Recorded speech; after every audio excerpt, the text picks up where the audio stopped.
ग्रहण एक ऐसा समय जब देश भर के मंदिर बंद होते हैं। ना वहाँ कोई पूजा होती है और ना ही भगवान को भोग चढ़ता है। पर केरला के थिरुवरुपुर में बना श्री कृष्ण का मंदिर थोड़ा अलग है। एक बार सूर्य ग्रहण के दिन इस मंदिर को बाकी मंदिरों की तरह बंद रखा गया, लेकिन अगले दिन जब मंदिर के पुजारी गर्भगृह में आए तो वो श्री कृष्ण की मूर्ति को देखकर दंग रह गए और मूर्ति पहले से काफी ज्यादा पतली लग रही थी।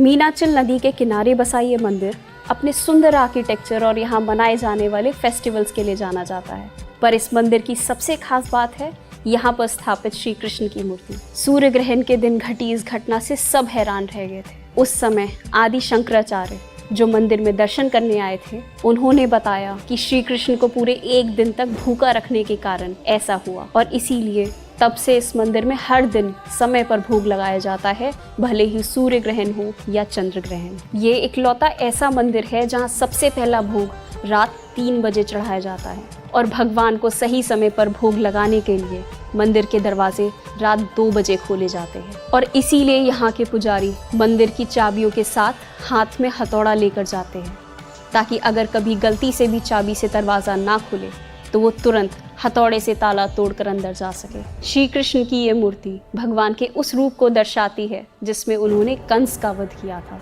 कहा जाता है कि युद्ध के बाद श्री कृष्ण को बहुत भूख लग रही थी और इसलिए इस मंदिर में सही समय पर भोग चढ़ाना ज़रूरी होता है। अगर समय पर भोग नहीं लगता तो भूख के कारण ये मूर्ति पतली होने लगती है। इस मंदिर में स्थापित श्री कृष्ण की मूर्ति से कई सारी कहानियाँ जुड़ी हुई हैं, पर उनमें से सबसे प्रचलित कहानी है स्वामी विल्वमंगलम स्वामियर की। करीब 1500 साल पहले संत विल्वमंगलम स्वामियर एक नाव में सवार होकर एक समुद्र से गुजर रहे थे। अचानक उनकी नाव एक जगह पर फंस गई। कुछ देर कोशिश करने के बाद वो पानी में उतर गए।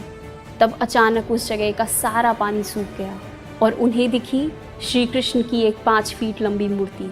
उन्होंने उस मूर्ति को एक नाव में रखा और आगे बढ़ गए। कुछ समय बाद थिरुवरुपुर गांव पहुंचने पर उन्होंने उस मूर्ति को एक स्थान पर रख दिया और खुद स्नान करने चले गए। लौटने पर जब उन्होंने मूर्ति को उठाने की कोशिश की तो वो मूर्ति टस से मस नहीं हुई। आज थिरुवरुपुर में इसी जगह पर श्री कृष्ण का एक भव्य मंदिर बना हुआ है। ऐसा माना जाता है कि ये मूर्ति जो स्वामी जी को समुद्र में मिली थी, इसका संबंध महाभारत काल से है और ये मूर्ति स्वयं श्री कृष्ण ने पांडवों को भेंट की थी। तो फिर ये समुद्र के अंदर कैसे जा पहुंची? कई लोकल्स मानते हैं कि अपने राज्य को कौरवों के हाथों हारने के बाद जब पांडव वनवास पर जा रहे थे, तब उन्होंने श्री कृष्ण से प्रार्थना की कि उन्हें अपनी एक मूर्ति दे दें, जिससे पांडवों को यह आभास होता रहेगा कि उनके इस सफ़र में श्री कृष्ण उनके साथ हैं। उनकी प्रार्थना को मानते हुए श्री कृष्ण ने उन्हें यही मूर्ति भेंट की थी। अपने वनवास के दौरान पांडवों ने पूरे 14 सालों तक इस मूर्ति की पूजा की थी। जब पांडवों का वनवास खत्म हुआ तो वो अपने साथ इस मूर्ति को ले जाने लगे, पर उस समय जिस जंगल में वो रुके हुए थे, वहाँ के मछुआरों ने उनसे विनती की कि ये मूर्ति उन्हीं के पास छोड़ दें। पांडवों ने मछुआरों की श्रद्धा को देख श्री कृष्ण की इस मूर्ति को उनके गांव में स्थापित कर दिया। मछुआरों ने कई सालों तक